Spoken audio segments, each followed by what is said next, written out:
Okay, bonus round number 2. The last recording was an hour, so I decided to stop it because otherwise the files are too large and they never get uploaded. So we'll go with the next bonus round. Why use the rubric? The rubrics are good for a variety of reasons. The first, I think the most important reason is if you take the time to write clearly on the rubric what the expectations are for your students, students can see the rubric in advance. Your teaching team can see the rubric as well. And then you have an opportunity to ensure that there's a consistency in the grading across your teaching team because we're all marking the same way on the same criteria. Students know in advance what they're being evaluated on, which I think is very important for evaluation for students. We know in advance what we're looking for because we have to write the rubric when we write the assignment. Therefore, we're also clear on what our expectations are, which sometimes we kind of get, as instructors, we can get lost in our own course design, and then we create these assignments that maybe aren't clear to students because they're not clear to us either. And then I also think what's important is if you have to mark 30 or 60 or 90 or 120 of them, and that when you have a rubric, it's ensuring that there's what's a 3 out of 5 on the first paper is a 3 out of 5 on the 31st paper because you're always grading along the same scheme instead of being maybe just there's more consistency because as we fatigue we can change our grading expectations. And the last thing with that as well is there's a speed to grading with rubrics. So in the beginning, rubrics are a little bit clunky and they take a bit of time to get used to. So like everything, there's a bit of an uptick or an upturn.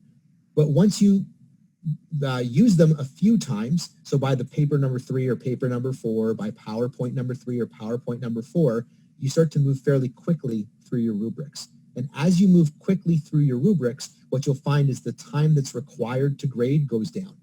So whereas a paper before took me 30 minutes or 15 minutes, depending on how where you are as an evaluator, the first paper takes me 15 minutes and I'm using the rubric. The third paper takes me 11 minutes because I'm using the rubric.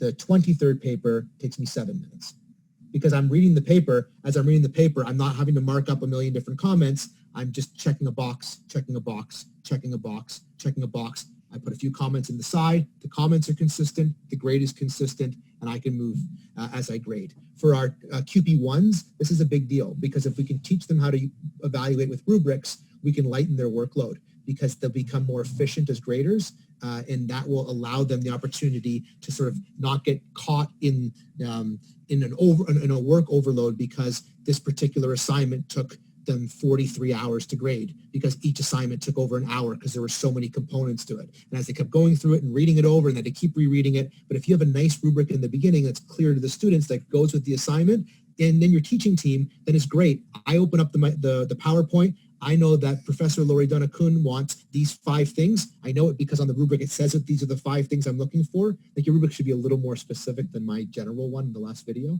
But I know that that's what the professor is looking for. As I read the PowerPoint, I'm looking for those 5 things. I'm reading through, there's 1, I'm reading through, there's 2, I'm reading through, there's 3, 4, 5, boom, check, I'm into the next box. And I'm just reading, and I get to read my students' material, and I can take the material in, and I can click as I go, and I can, so there's the benefit to it. Is it the same as sitting down with a stack of papers and a pen and marking them all up? Absolutely not. It's not. But I mean, if you're like me, you've marked thousands of papers at the university over the last several decades, or however long you've been going for, and that's not always the most enjoyable experience either. So, all right, here we go. Let's keep going. Let's keep building here. I will talk more about that if you come to that particular retreat in time. That's not the one I want. Pardon me. I'm going to pick the proper screen share. So here's our assignment, and it's ready to go. I'll come back later and change that student's grade that I marked that doesn't exist yet. Okay. So if we scroll on down and we come, do I have my editing on? I do. Excellent. We scroll all the way down and we come down to grades and assignments. We have our first assignment. Assignment 2 would be exactly the same. Assignment 3 would be the same if you were doing an essay, if you're doing any type of presentation the students are doing. I mean, you can always just do it exactly the same. Everything really except for tests can go through assignment. You can use other tools that we have in Moodle. There are other tools, but everything, if you wanted, can go through assignment.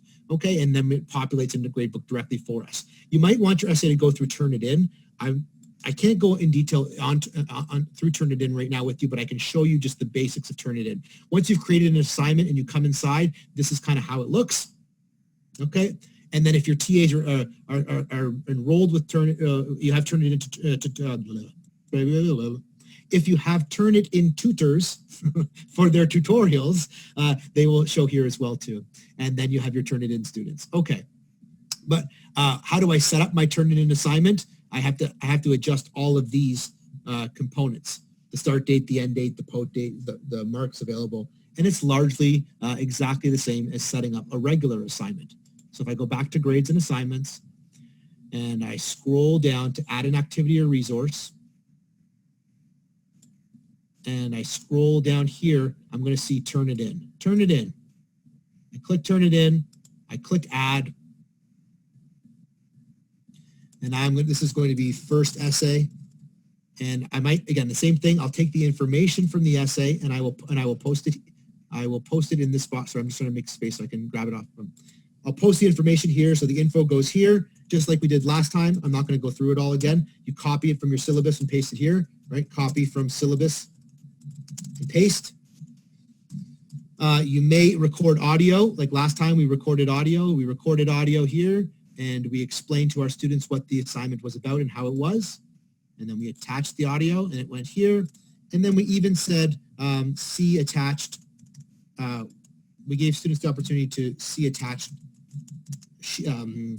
outline sheet or course outline, or not course outline, sorry, outline, assignment outline. I've been teaching for a while now online. Assignment outline. I probably need a longer break than the one I've taken. Display on for the course. Now submission type. This is what matters for Turnitin, which is a little bit different. File upload. You want the students to upload a file, okay? The number of parts, you probably only want one. The upload size, you want to go as large as you can go. Anonymous marking, no. Allow submission of any file type. So for this one, I'm going to say no, because this is an essay. So I only want my students to submit for me. I think it's only PDF document or Microsoft Word document. That's all I'm going to take. But if you want to allow anything, you can change that. Display originality reports to students. Yes, I want my students to see exactly how much of their stuff is or is not being taken from taken from the internet. Show grades as a fraction. Sure. Automatically refresh. Absolutely. I'm okay with that. So now it's just the grade component. How will you grade it? I'm going to keep it out of 100. Grade to pass, therefore, is 50. And I scroll on down. The assignment here, we're going to call this essay 1. Sometimes you have multiple parts. That's why you see part 1. When is the start date? I don't want students working on it again until the beginning of October. And I don't want them actually turning it in before then. The actual first essay, I'm just going to real quick to my syllabus, is, I'm just trying to find the due date on my syllabus for when it's due. It's due November 2nd. So I'm going to put November 2nd in here. November 2nd. And again, I'm going to make that at 12 noon. And I scroll on down, maximum marks. Originality reports. So allow submissions after the due date. Of course, I'm okay with that. Generate reports on the due date. And so here you have to decide how you want things to happen. If you pick generate reports immediately, students cannot resubmit. What that means is as soon as the students upload their essay to your Turnitin, they'll get a report of how much of their stuff is existing on the internet or similar to other papers, but they cannot do anything about it. It's done. You may allow that same option to happen where you immediately, but students can resubmit after or up until the due date. So maybe they submit it a week early just to check and see how much they've got. Then they go back and fix it. Then they come back again. Then they go back and fix it. And then they come back again. They can resubmit until the due date. So they keep slowly lowering how much they're plagiarizing until they get to an acceptable limit. The other option here is you generate reports on the due date itself. So what that means is students can upload the document as many times as they want. Only the last document will get checked. And that check only happens once the due date happens. And once it happens, of course, students can't submit after that. So they can submit, but they won't know how they did until the due date. And then we're going to check it against store papers. We're going to check against the internet. We're going to check against journals. We're going to exclude the bibliography because that tends to be like, it just shoots the numbers through the roof because you can imagine. I'm going to exclude quoted material as well. And then the grade mark options, if you had a rubric, you could attach it to this assignment. It's a little bit more complicated when it comes to turn it in, but you can. I'll talk about this during my webinar in August on how to do assignments with turn it in, and then everything else remains the same. I click save and return to course, and now I have my turn it in assignment. Or what didn't I click? Because it won't let me go. Oh, start date must be before the post date. Oh, the post date. The post date is what the date that you want students to be able to see it. So that can be, all right, so let's adjust this. Let's start this on September the 9th. Let's post this on September the 9th. Let's make those equal parts, and the due date is December the 2nd. It's supposed to be November the 2nd. My apologies. Scroll on down, save and return to course. Okay, so now I've got my assignment one is ready here. My first term essay is right here. This is the placeholder that I just put there. I'm going to take it out. I'm going to delete it. I don't need it. And I can just drag this and put it up into place. And then when I go to click on it, because it's connected to turn it in, I'm going to be able to scroll down and see all of my students. I'm down here. I'm going to be able to see who submitted, and I'm going to see the similarity or the number that they have that is similar. And then you have to make a decision within your department or your program or within your course, how much similarity is a problem. And, you know, certainly anything less than 10, I wouldn't be too concerned about. Anything over 20, I would be taking a closer look at. And anything over 30 probably requires some type of discussion between you and the student as a minimum, and maybe even your UPD. Okay, I'll leave that there for you to work through. So now we have assignments, we have turning in assignments. What about a test or a quiz? How do I do that? Okay, if I click, this is my first test. If I click add an activity or resource and I scroll on down, I'm going to go to quiz. Quizzes and tests are the same thing in Moodle, okay? Moodle just calls them quizzes, but they both work exactly the same. So this is my first test.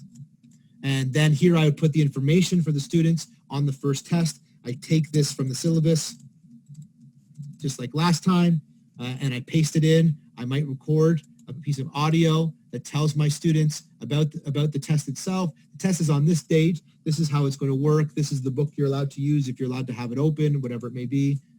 I attach that. I won't attach an assignment sheet to it, but I'll display it on the course.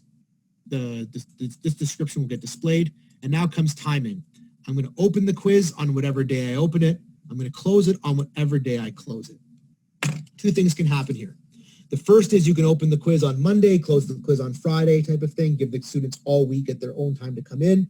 The second is you can have it during a more defined synchronous time. So for example, this course runs Wednesdays from 8:30 to 10:30. Maybe in the month of December, on that first week of December in our last December class, rather than having a lecture and tutorial, I'm going to have the quiz open and available during our live synchronous class time. So maybe the quiz is actually only open for the 2 hours of the lecture. Or maybe the quiz is open for 5 days. That's up to you. But what we mean by open and close is we mean is when will the students be able to see it on the Moodle site and go to it on the Moodle site. That's when it's there. When it closes, that's when it's not there, okay? But the thing is, once they go to it, they actually can't get into it until they click start. And once they click start, this begins the time limit. So this is different. So let's say, for example, I have the quiz and it's open from September 24th until September 29th. I have it open for 5 days, okay? But the quiz itself or the test itself is actually going to be 1 hour long, 1 hour long. So even if I go in on the first day and I click on it as soon as it opens, I only have 1 hour from that point to complete the test. So the test is available to be written by students during this time here, the open close, but the time limit decides how long the student actually has to write the test once they begin it. They cannot see the questions until they start, and once they start, the time limit also begins. Okay, when the time limit expires, what do you want to have happen? Do you want to let them finish? Do you want to let them finish the question that they're working on but no additional questions, or do you want to automatically submit it? I always pick automatically submit, but you pick whatever you like. I picked the grade of how I want it to work. I only have categorized right now. And how many attempts. Some quizzes are unlimited. You let them do it as many times as they want until they get 100%. Some quizzes we only write once, like this one.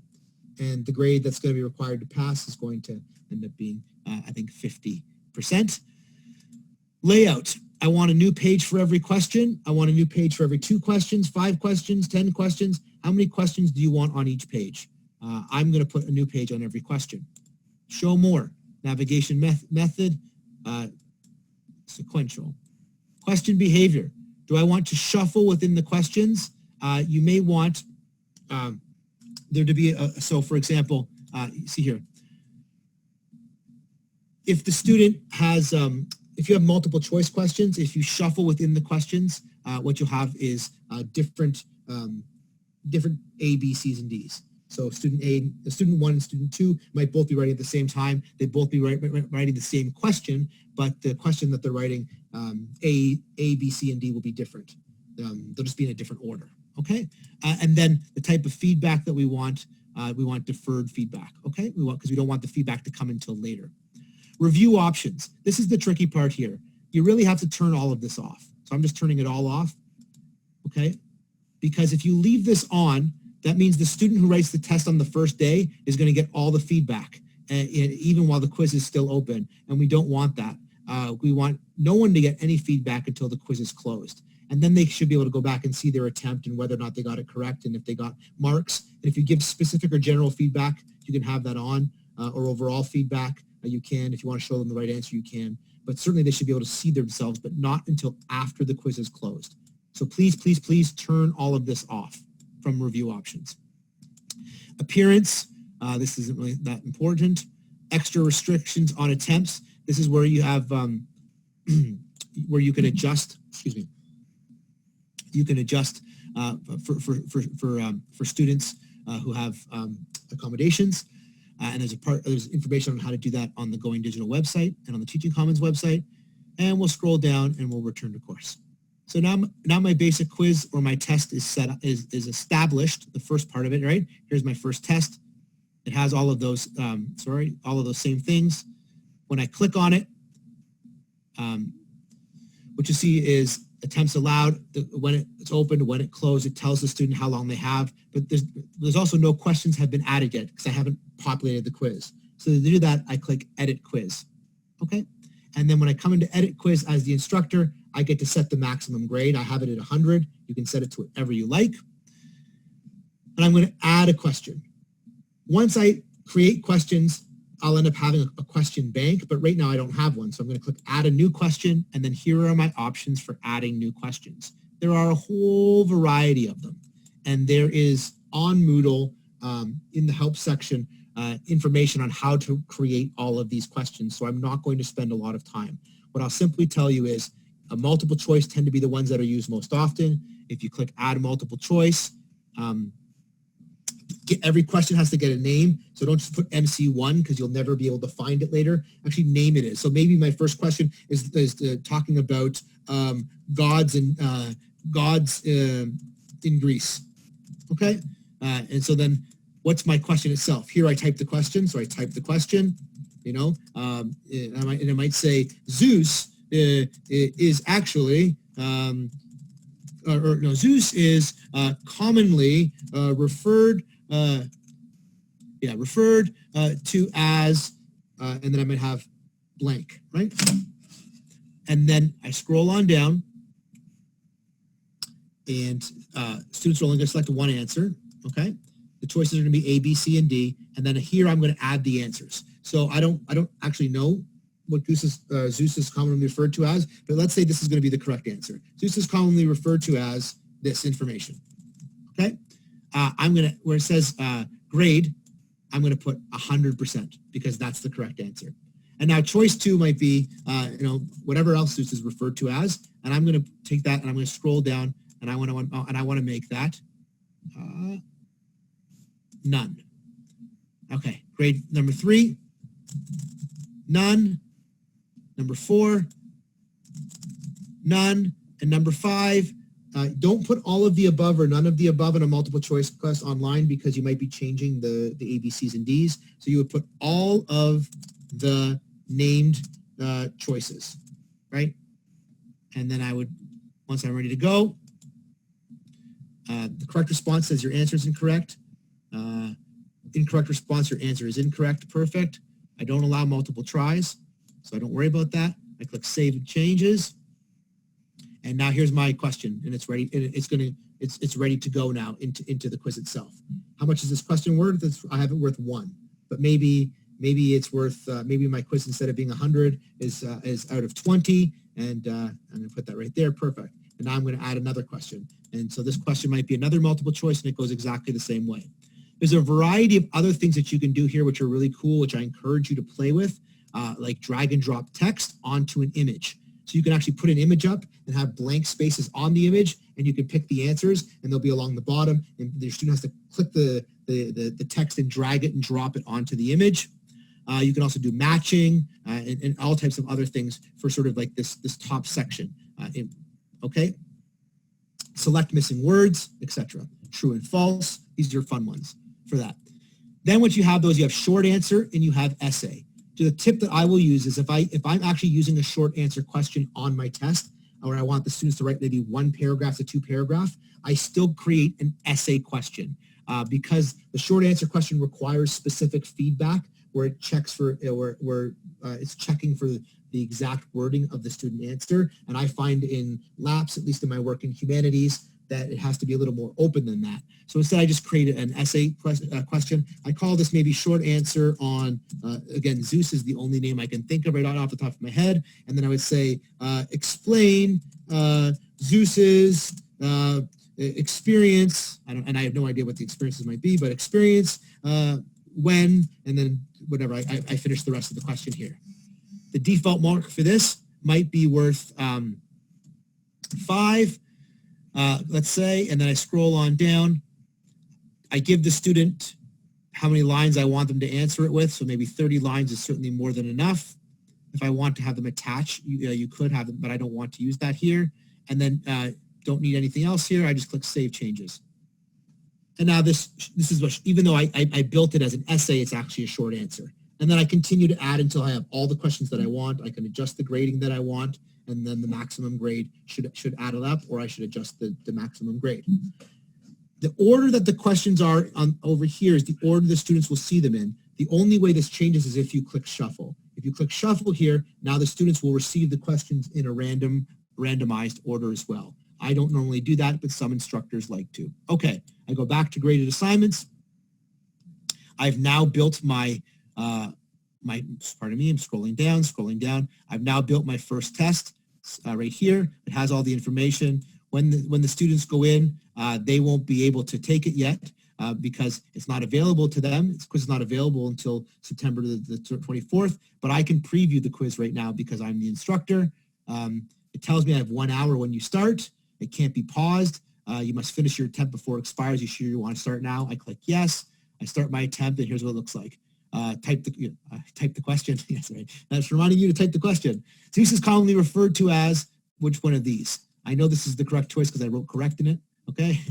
And then I click next page, and it tells while the student's doing it, they see how long they have left, how many questions they still have left to answer, if they've answered it or not, and then explains Zeus's experiences. And here's the spot for the student to then type in their answer as they are asked to. And then I finish my answer. I submit and finish my attempt because I'm all done, and there we go. Now we have a finished attempt on that test or quiz. Okay, you'll have to play with that to do a little more. I'm going to scroll on down. I'm going to show you one last thing. Okay, folks, one last thing. Thanks for sticking with me. If you did, this first test is the dummy that I put in there that I don't actually need. I'm just going to delete it. All right, move my first test up. The second test I decided to use was CrowdMark. Click on Add an Activity or Resource. I scroll on down to the puzzle piece, just like the puzzle piece that I used for Zoom, but instead of using Zoom, I'm just going to click on the external tool puzzle piece. I click on Add, and this is going to be test number 2, or it could be test number 1, but I'm going to change the tool, and I'm going to select CrowdMark. Okay. And here I might say test 2, or if I want to give my students information, I would put it here. So type the info here, just like last time. Type the info here. Take it from your syllabus. Take from your syllabus. Okay, and then what I might also do is, again, I might record a message that tells the students about the test itself. Here's where you click to go to the test. Here's how the test works. Here's when the test is due. Here's how long you have, etc. Stop the recording, attach the recording. Everything's just like we've been doing it before. Display the description. I'm using CrowdMark. I'm using the default privacy. Refine, grade. Point, I'm keeping it out of 100. The grade to pass is 50. I'm trying to keep it real sort of simple here. I want it to show on the page. I don't need to restrict access. I save and return to course. And now I have, again, my little piece right here for my test number 2. Sorry, it keeps bouncing up on me whenever I do that. I'm actually going to take the placeholder right out right now so I don't confuse anymore. I have my test 2, and now I click on it. And now what it's going to do is it's actually going to take me to CrowdMark. So CrowdMark is an external piece that we have, but because I've gone in through Moodle, what you'll see, my course is right here, and here I am, and I'm going to create an assessment name. So this one's going to be a number 2, and the instructional team is all my team members. So the instructors here are going to be me, and they have 8. So look, it's already grabbed my students. It's already grabbed my students from the Moodle itself. So all my students are here, and I'm here, and my teaching team, once I've added them all, will all be here as well, and I'm going to click Save. Okay, so now they have to pick the type of test that this is going to be.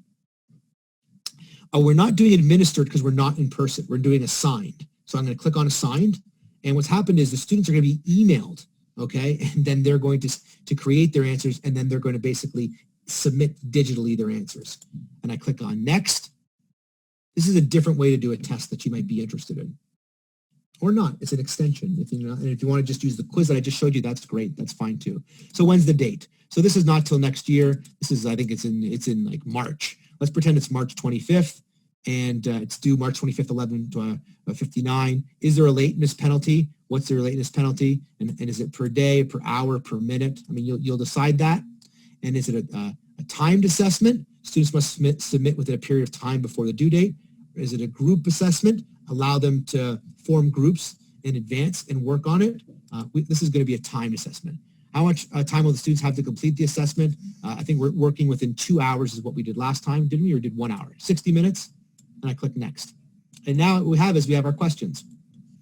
So I type my question directly into here. And let's say the question is, explain how Zeus, etc. And this one's worth, let's say, 5 points. And this is question number 1. And what does it look like when I preview it? Let me preview. So I save and go to dashboard. Oh, that's not what I wanted to do. Let's go back to that didn't work as I wanted. So let's go back to my questions. Edit questions. Okay. I want to, there's just one question right here, so I'll add another question. It's really not being friendly to me at the moment. There we go, question number 2, and I'm going to add my question. There's nothing to preview, okay? Maybe add another question number 3, and so forth and so forth and so forth, all the way down until I'm ready to go. I can preview it before it's set up and it's happening. I can attach files, etc. The thing what I like about this one is when the reason why I recommend this. Sorry, I'm running out of time now because I'm almost at 1:30, so I'm almost at the. I'm going to finish right here. I'll talk more about this in the August retreat on evaluation and grading and quizzes. But what I like about this one here is within my teaching team itself, when it's all done, when I go through the results after it's all said and done, there's an opportunity for me to go through every single one of the questions one by one and get reports on each of the questions. But there's also the opportunity, I'm stopping my share now, there's also the opportunity for me to distribute the assignment or the assessment across the entire teaching team in a different fashion. So for example, pardon me for a second, my voice is starting to go. So for example, let's say I gave my students a take-home exam and I decided to use CrowdMark, just like we just did there. And we set up the CrowdMark and we have one question on the CrowdMark. And the question is, in a 750-word essay, please answer the following. Or in a 1,200-word essay, please answer the following. And we give it to them. CrowdMark emails it to them. They write their answer in a Microsoft Word document and upload it or attach it to CrowdMark again, and then CrowdMark lets us know that it's there and ready for us.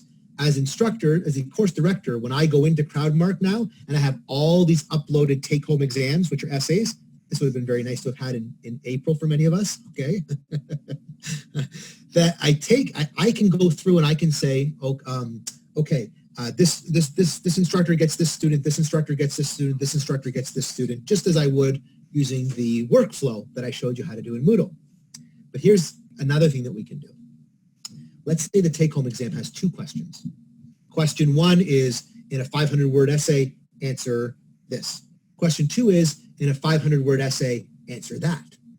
Upload each, they CrowdMark emails it to them. They upload each answer as a separate Microsoft Word document. Now I go in as the instructor and I can say, okay, teaching team, I have 3 tutorial leaders who are only going to do question 1, and I have 3 tutorial leaders who are only going to do question 2. And so now I say with my teaching team from question 1, okay, tutorial leader for 1, 2, and 3, you're going to mark, all of you are going to mark just the first question. So I take question 1 and I divide it among 3 of my teaching team members. And I take question 2 and I divide it amongst the other 3 teaching team members. Or maybe I have 10 questions and I have 10 members of the teaching team, and I give each member of the teaching team 1 question to mark. And you say, why would you do that, Steve? That seems like silly, or it's complicated, or what's the point of that? Well, again, if I have a course of 1,000 students, the best way for consistency is if 2 or 3 people all mark the same question instead of one person marking 6 or 7 or 8 or 10 different questions. It allows me to have a question by question marking scheme.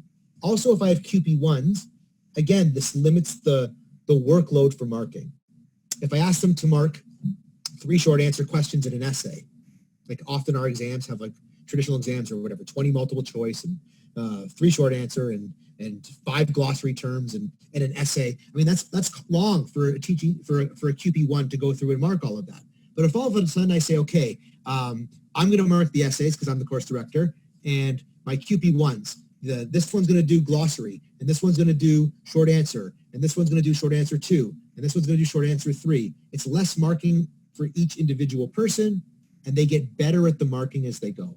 So their efficiency goes up. They can mark much more quickly. And now if they're only marking whatever it may be, the whole course's version of a 1 short answer question, that's sort of 3 minutes per question instead of trying to work their way through each of their 30 students, which might take them 60 minutes or 80 minutes or even longer sometimes for our QP1s when marking traditional exams within our faculty. Okay, that's just the idea behind that. Okay, I'm going to stop there. The last part is all of that populates into your grade book. The grade book is a little more complicated to explain. My apologies. So what I will say is there are 2 places you can go for help for this right away if you want immediate help. So the first is you can sign up for the workshop that eServices on the Going Digital website. You click on eServices training. They have one on assignment and gradebook. You can go there and take that, and they will help you. They're very good. They're who taught me. Or you can sign up for, again, on the Going Digital website, there will be a training video that will eventually show up once I've done the Moodle retreat in August on how to do grading and gradebook. That session will eventually be found here on the Going Digital website, so that will be available for you.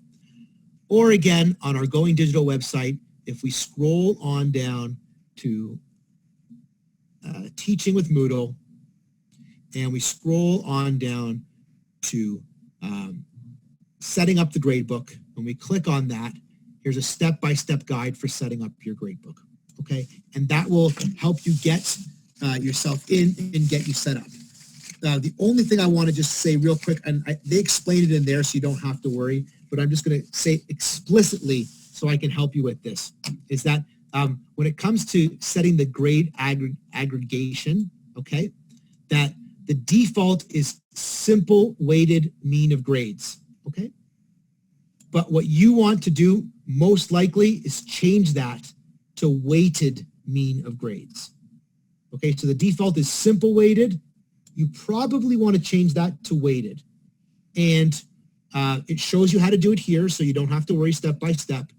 But what that will mean is you can make all your assignments when you build them in Moodle out of 100. And then when you go to your grade book, there's an opportunity for you to pick how much each of those is supposed to be worth in the course itself. So although you grade your essays out of 100, this essay can be worth 10%. You grade this test can be worth 20%, and you can put that in the grade book. And that way you can always mark out of 100, but the grade book will do the calculation to make each assignment worth what it's worth. We want the weighted, not the simple weighted. You would think we want simple weighted because that sounds more simple, except I'll spare you the math, but the simple actually adjusts based on what you make each assignment worth, and we don't want that in the actual grading component. I'll spare you the math because we're laps, so some of us are math good and some of us are not. And I'm of the not math good side of that. Okay. Folks, I mean, I'm going to stop the recording here. That's bonus session 6. Thank you for sitting through all of those. I'll stick around and answer a few questions after, but thank you to everyone for coming to, I think that was bonus session 7, actually. Thank you for coming to the retreat. Thank you for coming to the bonus sessions. So much to do, so much to learn, always learning, but thank you for sticking around. I hope it was helpful.